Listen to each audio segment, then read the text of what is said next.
suicide toutes les 40 secondes dans le monde. Dans cette édition, quelques avis sur la question à l'occasion aujourd'hui de la Journée mondiale de prévention du suicide. Dans le cadre de la rubrique couleurs de la commune, les projecteurs sont braqués depuis hier sur la commune de Marcory. Dans cette édition également, il sera question de l'épidémie à virus Ebola. Près de 2300 décès au total. En Guinée où la situation s'aggrave, le président Alpha Condé appelle à la mobilisation générale contre Ebola. Bonsoir à tous, il est 19h30, bienvenue dans votre journal. Aujourd'hui, 10 septembre, est une date consacrée à la Journée mondiale de prévention du suicide. On enregistre un suicide toutes les 40 secondes, soit plus de 800 000 personnes dans le monde chaque année. Selon l'Organisation mondiale de la santé OMS, environ 75% des suicides sont commis dans les pays à revenus faibles. 10 septembre, Journée mondiale de prévention du suicide, on en parle avec Koné Pascal et Marie-Laure Ungoran. Le suicide. 15e cause de décès dans le monde selon l'Organisation mondiale de la santé. 804 000 morts chaque année. Le suicide fait davantage de victimes que les guerres ou les catastrophes naturelles. Par empoisonnement, pendaison, arme à feu ou arme blanche, les candidats au suicide, pour une raison ou une autre, décident de mettre volontairement un terme à leur vie. Les gens se suicident par rapport à ce qu'ils vivent. Souvent, c'est la désolation, ils sont découragés par certaines situations qui les poussent au suicide. Mais moi, je pense que ce n'est pas la solution. Le suicide est dû souvent au fait aux nombreux problèmes que les gens rencontrent, les difficultés que les gens rencontrent. Et puis, je pense que ce n'est pas une bonne méthode pour mettre fin à sa vie. Pour les religieux, le suicide ne se justifie pas. La religion l'interdit formellement. Le Coran en fait un péché capital. À la sourate 4, la sourate des femmes, au verset 29 à 30, Allah, le Seigneur, nous dit « Ne mettez pas fin à votre vie, car en réalité, le Seigneur est miséricordieux envers vous. » Et à partir de ce verset, nous comprenons que le Seigneur nous demande de ne pas mettre fin à notre vie. Peu importe les raisons avancées, les religieux sont unanimes, nul n'a le droit de mettre fin à sa vie ou d'ôter celle de l'autre. Les personnes en état de dépression ou souffrant d'autres troubles doivent s'adresser à des spécialistes, notamment des psychiatres ou psychologues. On poursuit, il ne s'agit pas ici de suicide, mais de la fièvre à virus Ebola qui a fait à ce jour près de 2300 décès dans plusieurs pays de l'Afrique de l'Ouest. En Côte d'Ivoire, pas de cas avérés, les mesures de prévention restent valables.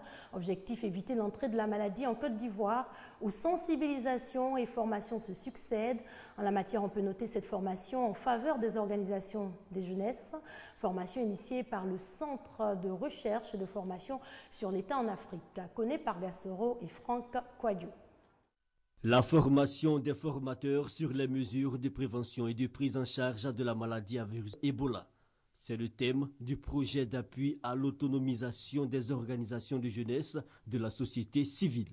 Un projet qui vise à former environ 300 leaders de jeunesse. Face à la psychose qui règne pour cette rentrée scolaire concernant la maladie à virus Ebola, les jeunes ont décidé de mener des actions de sensibilisation dans les différents établissements scolaires. Pour les leaders de jeunesse, cette formation leur permettra d'apporter leur contribution à la lutte contre la fièvre hémorragique à virus Ebola. Cette formation est très importante parce qu'il s'agit des différents élèves qui vont rentrer bientôt.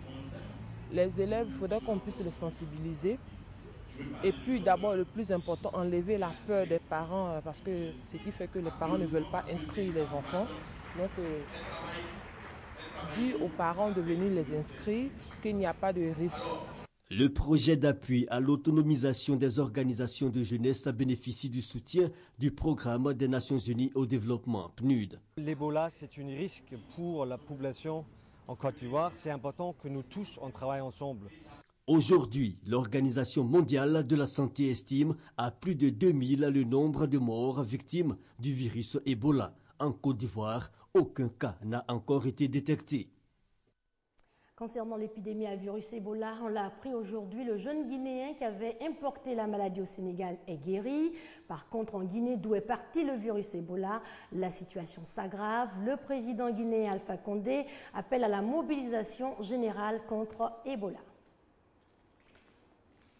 1300 morts comptabilisés à ce jour par l'Organisation mondiale de la santé. L'épidémie d'Ebola poursuit sa progression en Afrique de l'Ouest. Au Libéria, pays le plus touché, l'OMS ne prévoit pas de stabilisation avant plusieurs mois. Les efforts sont entravés par le manque d'unités de soins et la pénurie de personnel de santé. 5 centres de traitement sont actuellement en construction autour de la capitale.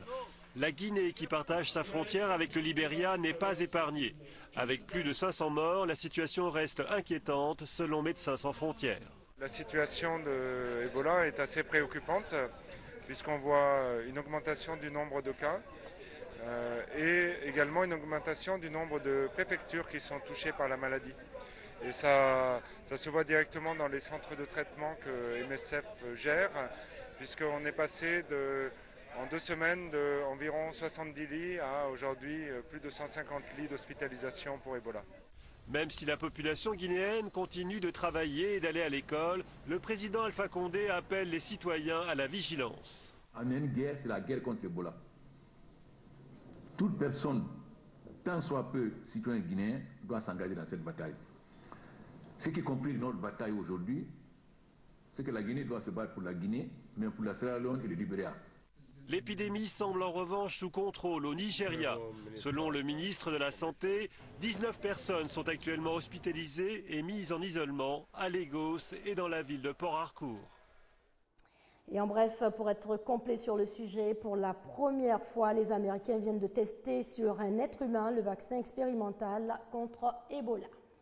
Tout à fait autre chose à présent, la rentrée scolaire s'effectuera le lundi 15 septembre. L'heure est aux préparatifs, inscription, achat d'uniformes et de fournitures scolaires. D'une façon générale, les parents ne se pressent pas. Constat chez les libraires, le reportage de Koné Pargassero est dit par Franck Coyou. Alors, ce reportage vous sera proposé ultérieurement. Jour J-5 pour la rentrée, donc, les élèves retrouveront en général des écoles réhabilitées. Ça sera le cas dans la commune de Marcory où le conseil municipal a initié un vaste projet de rénovation des écoles dégradées de la commune. On démarre ici avec la rubrique couleurs de la commune. Une école de qualité avec des infrastructures aux normes. C'est le défi que veut relever la mairie de Marcory à travers son projet « Rénovons nos écoles ». Il s'agit, à travers ce programme, de redonner un meilleur visage aux écoles en difficulté dans la commune et assainir leur environnement. Maki et Commerce luttent les espaces avec les établissements scolaires. Au total, 56 écoles sont à rénover pour permettre aux élèves de la commune d'étudier dans de meilleures conditions. La mairie de Marcory, en association avec une fondation, nous ont permis d'avoir une clôture qui va sécuriser l'environnement scolaire. Et puis nous avons maintenant un cadre adéquat pour travailler et nous en sommes heureux. Je suis dans la joie parce que l'école a pris un bon moment, n'a pas été pareillement comme ça. Donc à quelques minutes, quelques jours, la mairie vient et puis tout est correct. Et les enfants sont très contents, même les parents. En tout cas, l'école, vraiment, c'est très bien fait. Pour la rentrée scolaire à venir, des travaux de réhabilitation de certaines écoles sont en cours, notamment celui du groupe scolaire Alio d'Ambad avec l'appui de certains partenaires. Ça répond au premier souci du pré-magistrat de la commune de Marcory, donc il met l'accent particulier sur l'enseignement. Voilà ce qui nous amène à réhabiliter toutes les écoles, à s'occuper quand même des futures élites du pays. Parce que s'ils ne sont pas bien traités, ça veut dire que la Côte d'Ivoire n'aura pas de grands cadres de demain. Pour accompagner ces actions et donner un souffle nouveau à l'école à Marcory, un prix d'excellence de la mairie sera lancé cette année scolaire. La rédaction de RTI2 a donc posé depuis hier ses valises à Marcory dans le cadre de la rubrique couleurs de la commune. Marcory qui a décidé de faire peau neuve, centres médicaux, foyers de jeunes et marchés en cours de rénovation. La commune est en chantier, c'est le constat fait par Grace Kandou. Marcory, cité Hibiscus. Les voies remises à neuf, des pavés posés afin d'améliorer la circulation. Ces travaux font partie des chantiers initiés par le maire et son conseil municipal. L'équipe municipale ne s'est pas arrêtée au quartier Hibiscus. C'est tout Makori qui est en chantier à l'image de la Côte d'Ivoire. La rénovation du foyer des jeunes au quartier Nyanzoa, la réfection du centre médico-scolaire dont le toit menaçait de s'écrouler, ainsi que des travaux dans les écoles et d'autres structures délabrées par le poids des ans. D'autres réalisations sont annoncées, notamment la toiture du Grand Marché, le bâtiment des services techniques de la mairie et d'autres chantiers afin de redonner fière allure à la commune. Makori a eu la chance d'hériter du 3e pont et puis nous avons l'échangeur à Makori. C'est une œuvre d'art, il faut que la mairie de Makori accompagne le chef de l'État dans ses efforts pour Makori. Nous avons entrepris tous ces travaux d'embellissement de Makori, nous devons tout finir avant décembre, avant l'inauguration pour que Makori ait fière allure. Des actions appréciées par les populations. C'est une très belle initiative que le maire a entrepris. On peut dire qu'on a vraiment des pavés, on va marcher sur quelque chose de solide. Les voitures pourront circuler, les enfants pourront s'amuser, nous tous on sera à l'aise. Ces pavés qui avaient été faits, apparemment ils ne sont pas de bonne qualité et ils ont entrepris d'en faire là-bas avec des pavés de bonne qualité. Donc ça prouve un peu tout le sérieux de l'opération qui est en train de se réaliser. Makori en chantier, une volonté du conseil municipal qui se traduit sur le terrain. En bref, au Nigeria, les combats font rage à une cinquantaine de kilomètres de Maïdougouri. Les intégristes de Boko Haram se rapprochent de la capitale de l'État du Borno. Des milliers de Nigérians fuient la région. Au Nigeria, où une vingtaine d'officiers de police et plus de 200 lycéennes de la ville de Chibok sont toujours portés disparus. Afrique du Sud, le champion paralympique Oscar Pistorius a-t-il tué sciemment sa petite amie en 2013?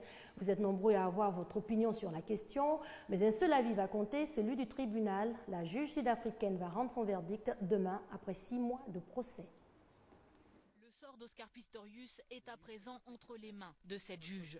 Jeudi, elle tranchera pour dire si oui ou non l'athlète paralympique sud-africain a prémédité le meurtre de sa petite amie, le mannequin Riva Steenkamp.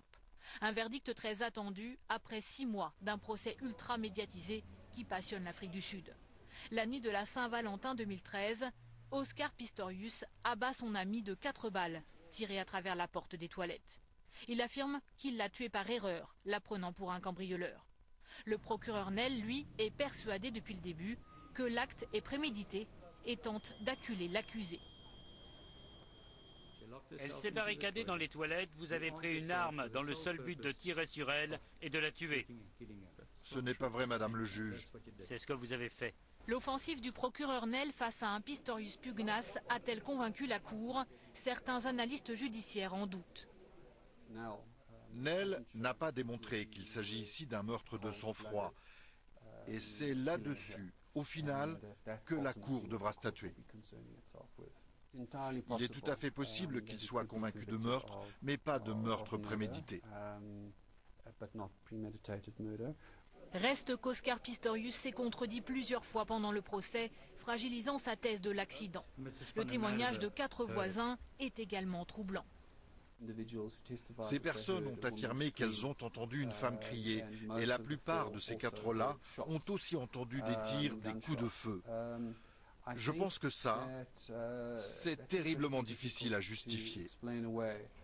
Le champion sud-africain encourt jusqu'à 25 ans de prison. S'il était condamné pour meurtre avec préméditation, Oscar Pistorius pourrait toujours faire appel. Une procédure qui peut durer des années et lui éviter de dormir en prison. On termine cette édition avec les éliminatoires de la Coupe d'Afrique des Nations 2015. Cet après-midi au Cameroun, c'était un véritable crash. Les éléphants ont été battus par 4 buts à 1. 4 buts à 1. C'est sur ce score que le Cameroun, qui a créé la sensation, a battu la Côte d'Ivoire lors de cette deuxième journée des éliminatoires de la CAN 2015 dans le groupe D. Les éléphants ont une fois de plus mis à nu leurs lacunes défensives. Tout commence à la 15e minute avec l'ouverture du score par le Cameroun grâce à Clinton Inji. La réaction ivoirienne ne tarde pas. Elle arrive par le nouveau capitaine des éléphants, Yaya Touré, qui égalise à la 25e minute. Rassénérés, les éléphants mettent la pression, sans succès. Leur défense a subi plutôt le dictat des Lions indomptables à la 38e minute par Vincent Aboubakar. 2-1 pour le Cameroun. Le supplice de la défense ivoirienne continue avec le même Vincent Aboubakar, implacable des réalismes à la 54e minute. 3-1 pour le Cameroun. L'entrée de Doumbia Seydou ne changera pas grand-chose côté ivoirien. Au contraire, la sortie sur blessure de Serge Aurier va perturber encore plus les éléphants qui reçoivent le coup fatal à la 77e minute. 4-1. Les poulains des Verenards auront bu le calice jusqu'à la lie.